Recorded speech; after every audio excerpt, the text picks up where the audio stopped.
You ever save up for something so long that when you finally get it, it feels less like a purchase and more like a trophy? That was my PS5. I'd worked overtime shifts, cut corners on meals, even skipped a vacation just to afford it. For me, it wasn't just a console, it was escape, pride, and honestly, the one luxury I had in my pretty monotonous life. My name's Daniel, I'm 32, and I live alone in a small apartment. Nothing fancy, just clean, quiet, and mine. My family, well, they've always thought I'm a little too serious, too invested in childish things like gaming. My brother, Mark, is the opposite. Loud, careless, always laughing at everyone else's expense. And his son, my 16-year-old nephew, Tyler, is a carbon copy of him. Arrogant, entitled, convinced the world owes him fun. I usually kept my distance, but last month Mark asked if Tyler could crash at my place for a while. Just a few weeks, he said. He's been acting out, needs a change of scenery. Against my better judgment, I agreed. I thought maybe Tyler just needed boundaries, structure. What I didn't realize was that I was about to become the villain of the family. At first, it was little things. Dirty dishes left in the sink. Loud music at midnight. Rolling his eyes whenever I asked him to clean up after himself. I kept calm, reminding myself he was a teenager. But the first real warning sign came one night when he barged into my room without knocking, saw me playing on my PS5, and smirked. Seriously? You're, like, 30 and still playing video games? That's pathetic, he said, flopping down on my bed without invitation. I froze for a second. Pathetic. That console represented months of hard work, and gaming was my way of staying sane. I didn't even answer him, I just told him to get out. He laughed, like it was the funniest thing in the world, and strutted away. I should have known then where this was headed. Because a week later, while I was making dinner, I heard the crash. A sound that made my stomach drop before I even turned the corner. When I rushed into the living room, my heart nearly stopped. My PS5 lay on the floor, the plastic cracked, the controller smashed beside it. And there was Tyler, standing over it, grinning. "What the hell did you do?" I shouted, my voice shaking. He shrugged, kicking a piece of the shattered controller with his shoe. "Relax, man. It's just a game." Then, with the same smug look as his father, he added, "Honestly? You're pathetic for caring this much." I don't even remember crossing the room. All I know is my hands were trembling, not from violence, but from the urge to scream. In that moment, something inside me snapped. "Pack your things," I said, my voice low, cold. "You're done here." His smirk faltered for the first time. That was the night I kicked my nephew out of my home. And that decision lit a firestorm I never saw coming. Tyler's jaw dropped like I had just told him Santa wasn't real. "You're kicking me out? For breaking a stupid toy?" His voice cracked with disbelief, but I didn't waver. "Not a toy," I snapped. "My property. My rules. Get out." For a second, I thought he was going to argue, maybe even try to laugh it off like he always did. But when I stepped closer, the smirk on his face vanished. He muttered something under his breath, grabbed his backpack, and stomped down the hallway. The slam of my front door rattled the picture frames on the wall. And just like that, silence. I stood there, staring at the broken console on the floor, my chest heaving. It wasn't just about the PS5, it was the blatant disrespect, the complete lack of care. I sank onto the couch, running a hand over my face. For the first time in a long time, I felt both furious and free. That feeling lasted all of 30 minutes. Because my phone lit up with Mark's name. I should have ignored it, but part of me wanted him to know what his son had done. So I picked up. "You kicked Tyler out?" His voice was already raised. "Are you out of your damn mind? He's 16. He smashed my PS5, Mark. On purpose. And then called me pathetic. I'm not putting up with that in my own home." Mark scoffed so loudly I had to hold the phone away. "It's just a game system, Dan. Jesus Christ, you're really throwing a kid onto the street over some plastic box? What is wrong with you?" My grip tightened around the phone. "It's not about the console, it's about respect. Something you clearly never taught him." There was a pause, then Mark's voice dropped into that condescending tone he always used when he thought he was the smart one in the room. "You've always been dramatic. This is why nobody takes you seriously in the family. Tyler's a teenager, he makes mistakes. You don't blow it out of proportion and throw him out." I wanted to scream, but instead, I said calmly, "Then he can stay with you. My home is not a daycare for entitled brats." Click. He hung up. 5 minutes later, my mom called. "Danny," she said, her voice tight with disappointment. "Tell me this isn't true. Tell me you didn't actually kick your nephew out." I closed my eyes. Here we go. "Yes, Mom, I did. He destroyed my PS5 and disrespected me. I had every right." "Oh, for heaven's sake," she snapped. "It's just a machine. He's a child. Do you really care more about a video game than your own family?" Her words hit me like a slap. Not because she was right, but because she was repeating the same old pattern, dismissing me, defending Mark and his mess, pretending I was the unreasonable one. "Mom," I said slowly, my voice shaking with anger I'd buried for years. "This isn't about a video game. This is about Tyler thinking he can walk all over me, just like Mark always has, because you all let him." There was a sharp intake of breath on the other end, then silence. Finally, she said coldly, "I'm very disappointed in you, Daniel. Very." And just like that, she hung up too.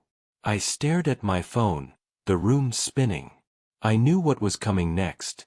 Texts, calls, guilt trips, the whole family turning on me. But I couldn't bring myself to regret it. Not yet. Because for the first time, I'd drawn a line. I barely had time to process the silence after Mom's call before my phone buzzed again. Not a single call this time. Dozens of notifications exploding one after another. The family group chat. I opened it, and immediately my screen flooded with messages. "Aunt Linda. Daniel, what on earth did you do? Cousin Jake, you seriously kicked Tyler out? Dude, he's just a kid. Mark. Pathetic. Just like I said. Always putting your stupid games above family. Mom, I raised you better than this." The messages scrolled so fast I could barely keep up. Tyler had obviously run straight home and spun the story to make me look like a monster. From the way they were all reacting, you'd think I had thrown him into the snow barefoot instead of telling him to leave after smashing something worth hundreds of dollars. I typed back, my hands trembling but steady enough to make every word sharp. "Me. He destroyed my PS5 on purpose. He mocked me to my face. You all can excuse that if you want, but not in my house." The typing bubbles appeared instantly. "Cousin Jake, it's just a console, man. Chill. Aunt Linda, kids make mistakes. You don't throw them out. Mark, you've always been a control freak. Guess nothing's changed." That one made my blood boil. I set the phone down, took a deep breath, and stared at the wreckage of my console. Cracks across the shell, a controller snapped clean in two. It wasn't just a mistake. It was deliberate. A choice. I picked the phone back up and typed. Me, this isn't about a console. This is about respect. If Tyler had smashed your car window, would you all be telling me to chill? If he stole from you, broke something you worked months for? For a moment, the chat went silent. Then, predictably, Mark fired back. Mark, don't compare your toy to real responsibilities. That's the difference between me and you, Dan. I have a family. You have a PlayStation.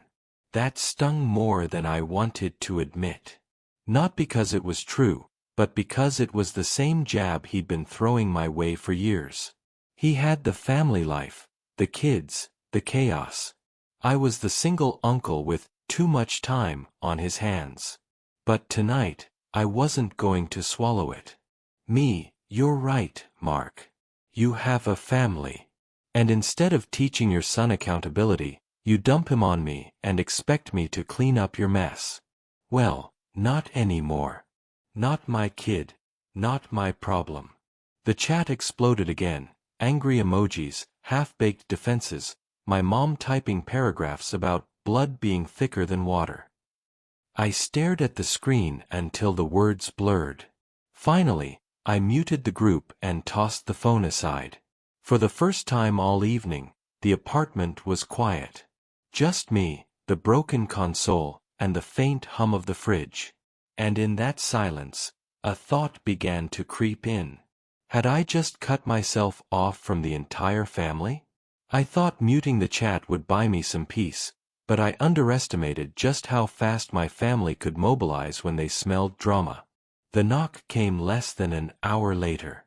Loud. Aggressive. The kind of pounding that made the neighbor's dogs start barking. I didn't even have to look through the peephole. I knew it was Mark. Open the door, Dan. His voice thundered from the hallway. You seriously think you can throw my son out and just sit there hiding? I leaned against the wall, my pulse racing. For a moment I considered ignoring him, but the pounding continued, harder each time. With a sigh, I opened the door. There he was, red-faced, fists clenched, Tyler sulking behind him like a wounded puppy. And of course, standing just a step back, my mom. Her arms crossed, her expression sharp with judgment. Great. A full-blown ambush. Look at him, Mark barked, shoving Tyler forward like a lawyer presenting Exhibit A. You really threw a 16-year-old onto the street over a PlayStation? Do you have any idea how insane that sounds? I kept my voice calm. Do you have any idea how insane it is that your son thinks it's funny to destroy something I worked months for? Tyler rolled his eyes, muttering, It's just a stupid console. Quiet, I snapped, the word sharper than I intended. He flinched, finally shutting his mouth. Mark stepped closer, jabbing a finger at my chest. You always do this. Always acting like the world's against you, like every little slight is some grand betrayal. It's pathetic. That word again. Pathetic. Like father, like son. Before I could respond, Mom chimed in, her voice dripping with disappointment. Danny, I didn't raise you to be so cold. He's family. Family forgives. I laughed bitterly. Funny.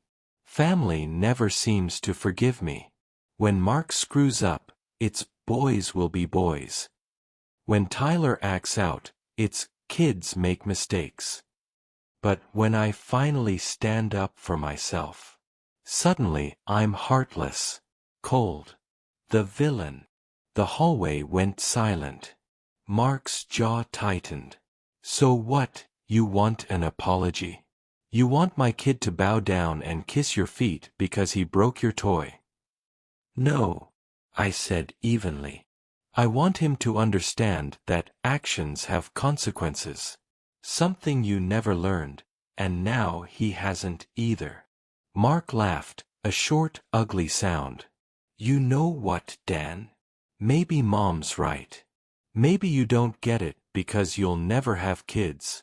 You'll never understand real responsibility.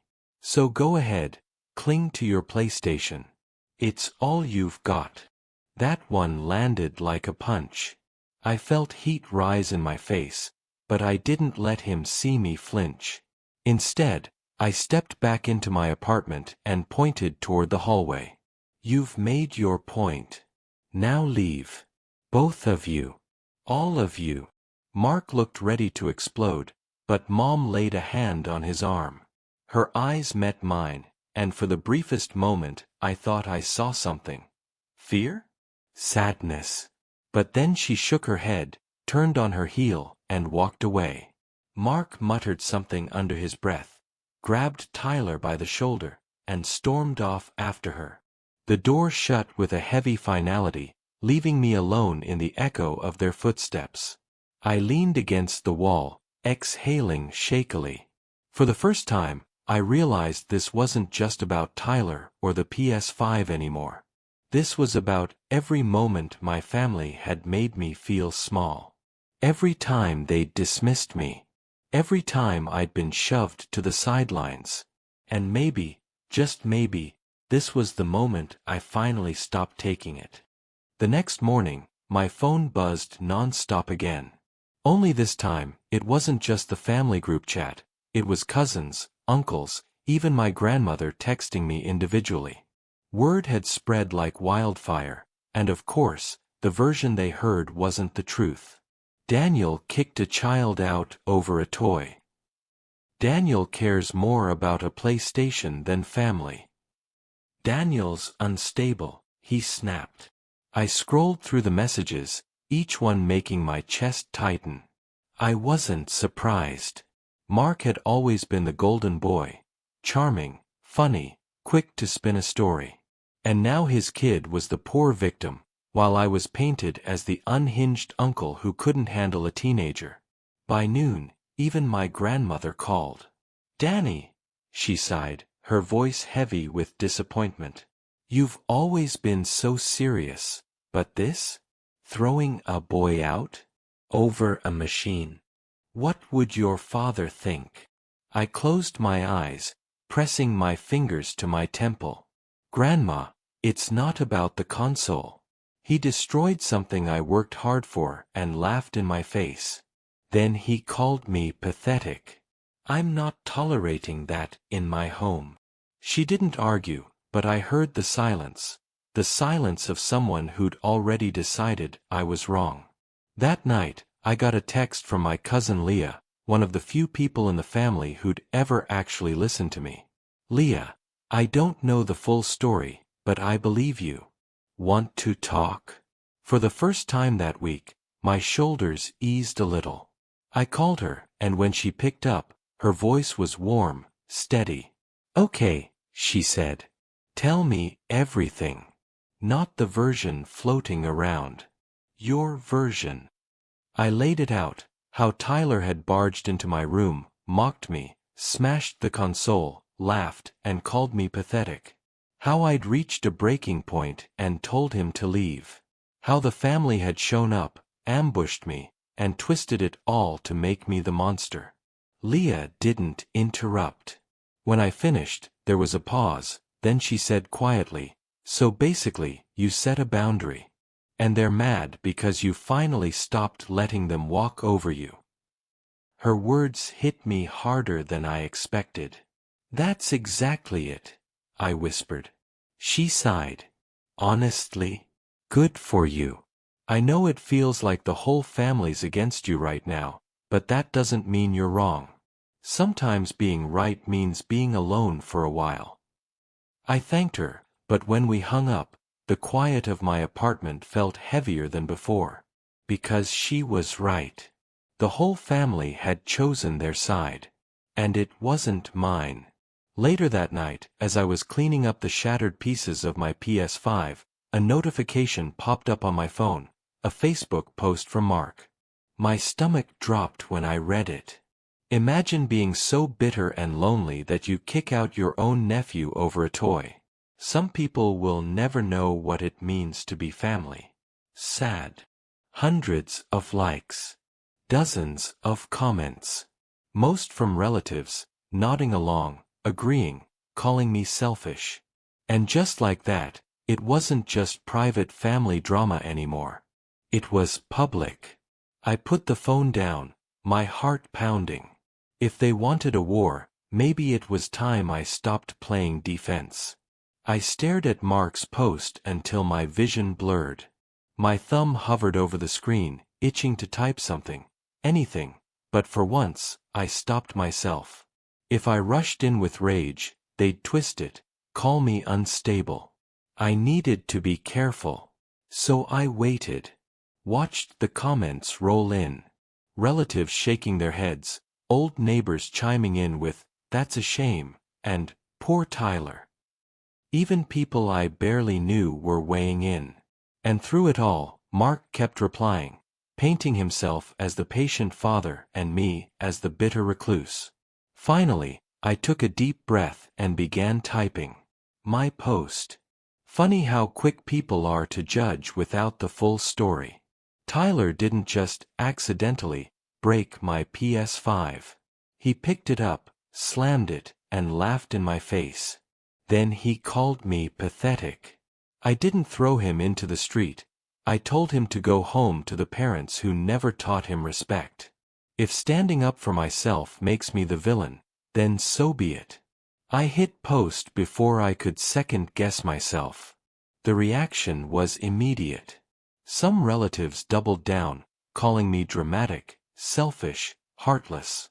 But others, friends, co-workers, even a few cousins, started commenting things like, "Good for you," and "Respect goes both ways." Leah messaged me privately, "About time you spoke up. Don't let them gaslight you." But the real explosion came the next day. Because Mark showed up at my apartment again. Not with Tyler this time, alone. His face was red, his jaw tight, and the second I opened the door, he shoved his phone in my face. "You think you're clever," he barked. "Posting lies about my kid for the whole world to see?" I pushed the phone away. "Not lies. The truth. Something you've avoided your whole life." His fists clenched. "You always wanted to make me look bad, didn't you?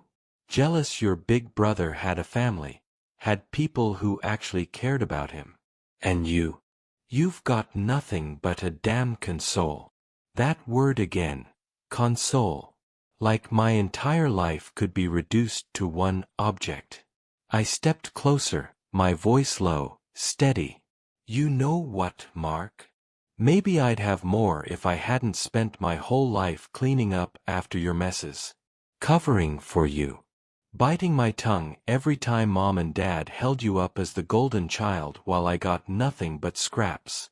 Tyler breaking my PS5 was just the final straw. But this has been building for years." For once, he didn't have a comeback. He just stood there, breathing hard, his face twisted between rage and something that almost looked like guilt. Then he spat on the floor of my hallway and stormed off without another word. I closed the door, my hands shaking. My phone buzzed seconds later, a message from Leah. "Leah, brace yourself. I think this is only the beginning." And she was right. Because the next family gathering was coming up in 2 days. And I already knew I was walking straight into a battlefield.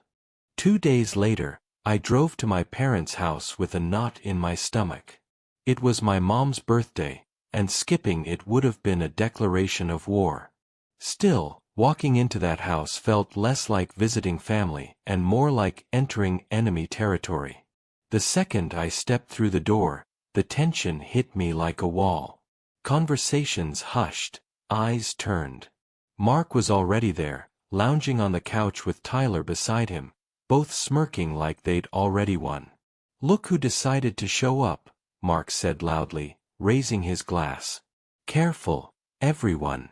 Don't leave your phones lying around, he might kick them out of the house if they break." Laughter rippled through the room, but it was sharp, cruel. I forced a smile. refusing to give him the satisfaction of seeing me flinch. I walked to the dining room where Mom sat surrounded by balloons and gifts. "Happy birthday," I said, placing a small wrapped box in front of her. Her smile was tight, her eyes unreadable. "Thank you, Daniel." But the warmth wasn't there. Not like it used to be. Dinner was unbearable. Whispered side conversations, sideways glances, everyone waiting for the explosion. And, of course, Mark couldn't resist lighting the fuse. Halfway through the meal, he clinked his fork against his glass. "Since we're all here," he said, his voice dripping with mock cheer, "maybe we should address the elephant in the room. My poor son, kicked out by his own uncle. Over a toy." All eyes turned to me. I set down my fork, my pulse hammering. "Fine," I said calmly. "Let's talk about it. Tyler didn't just break a toy. He smashed something I worked months for, laughed in my face, and called me pathetic. And instead of apologizing, you all turned it into my crime. That's the truth." Gasps. Murmurs. Tyler rolled his eyes so hard I thought they'd get stuck. "It was a joke," he muttered. "A joke." I shot back. "You don't destroy someone's property as a joke. You don't mock them in their own home as a joke. That's not funny, it's disrespect." Mark slammed his hand on the table. "You're blowing this way out of proportion, Dan. God, you've always been so damn sensitive. This is exactly why no one wants to be around you." My mom's voice cut in sharply. "Enough." The room went silent. She looked at me, then at Mark, her hands trembling slightly. "We're family. And family forgives." I laughed, an ugly bitter laugh that turned a few heads. "Forgives? You mean excuses? That's what you've always done. Excuse Mark. Excuse Tyler. And when I finally stop swallowing it, I'm the villain. Well, not this time." The silence that followed was deafening. For the first time, I didn't back down, didn't lower my voice, didn't apologize. And then something unexpected happened. Leah, sitting quietly at the far end of the table, set down her glass and said softly but firmly, "Daniel's right." Every head whipped toward her. She met our mother's eyes. "You've let this pattern go on for years. Mark screws up, Tyler follows in his footsteps, and Dan's the punching bag. It's not fair. And it's not family." The room erupted, voices rising, everyone arguing at once. Some siding with Mark, others, shockingly, nodding with Leah. And in the middle of it all, for the first time in my life, I didn't feel alone. The dining room was chaos. Forks clattered, voices overlapped, and the air felt thick with years of buried resentment finally clawing to the surface. Mark shot up from his chair, pointing across the table at Leah. "You're seriously taking his side? You don't even know what happened." "I know enough," Leah cut in, her voice sharper than I'd ever heard. "I've watched you and Tyler get away with everything while Daniel gets treated like dirt. And I'm sick of it." The room went still. Mom's face flushed, her lips pressed into a tight line. "Leah," she warned, "this isn't your place." "No, it is," Leah said firmly. "Because I'm tired of pretending like this family doesn't play favorites. You all bend over backwards for Mark, excuse everything he does, and when Daniel finally pushes back, you treat him like an outcast. It's disgusting." The words hit like a bomb. A few cousins shifted uncomfortably. My uncle cleared his throat, muttering something about keeping the peace. But Mark wasn't done. He jabbed his finger toward me again. "Oh, please. Don't act like Dan's some martyr. He's a grown man crying over a toy because he's too pathetic to build a real life. No wife, No kids, no responsibilities. Just hiding behind a game console like a little boy. The venom in his voice made my chest tighten, but this time, I didn't shrink. I stood slowly, my chair scraping against the floor. "You're right about one thing," I said, my voice steady, cutting through the noise. "I don't have a wife. I don't have kids. But you know what else I don't have? A trail of unpaid debts my family had to cover. A kid who mocks people for fun. A reputation built on excuses. You can call me pathetic all you want, Mark. But at least I built my life myself. At least I don't destroy other people's and laugh about it." The room went dead silent. Mark's face turned crimson.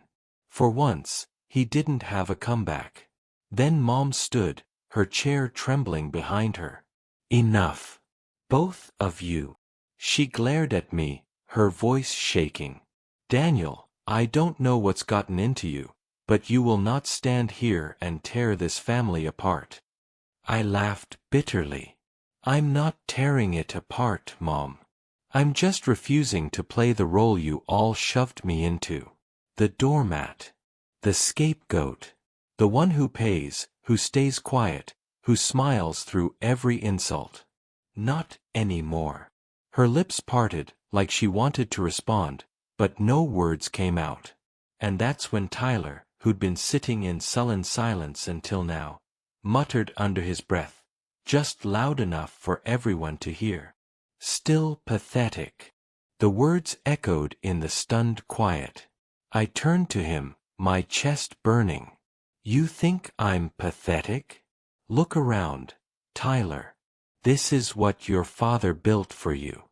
A world where you can spit on people and never face consequences. But here's the truth, you're not going to get away with it forever. One day, someone's going to push back harder than I did. And when that happens, you won't know what to do." For the first time, his smirk faltered. And in that silence, I realized the balance in the room had shifted. For once, the shame wasn't mine. It was theirs. The room was frozen, like everyone had forgotten how to breathe. My mother's birthday cake sat untouched in the center of the table, candles still unlit, wax pooling at the tips. No one moved. No one spoke. Finally, I broke the silence. "You know what?" I said, my voice low but steady. "I'm done. I'm done begging for respect from people who never gave me any.